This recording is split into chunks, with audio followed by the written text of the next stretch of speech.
Private పాఠశాలకు దీటుగా integrated పాఠశాల రెడీ చేస్తున్నామని ముఖ్యమంత్రి చెబుతున్నారు. బిల్డింగ్ కడితే చదువు రాదు, గతంలో మా సిలబస్ కంటే ఏ మార్పు తీసుకువస్తున్నారో చెప్పాలి. ఇంటిగ్రేటెడ్ స్కూల్స్ మీరు కడితే దాంట్లో ఎవరిని షిఫ్ట్ చేయాలనుకుంటున్నారు?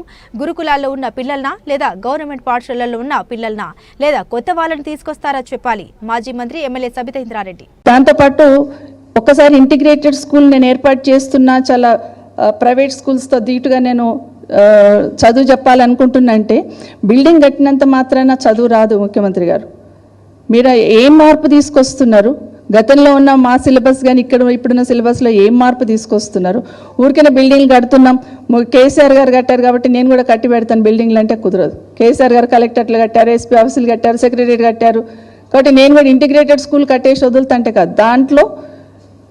దాంట్లో ఎవరిని జాయిన్ చేసుకోవాలనుకుంటున్నారు? ఇంటిగ్రేటెడ్ స్కూల్స్ మీరు కడితే గురుకులాల్లో ఉన్న పిల్లల్ని అక్కడ షిఫ్ట్ చేస్తారా? గవర్నమెంట్ స్కూల్లో ఉన్న పిల్లల్ని అక్కడ షిఫ్ట్ చేస్తారా? కొత్త పిల్లల్ని రిక్రూట్ చేసుకుంటారా? అది చెప్పాల్సిన అవసరం ఉంది.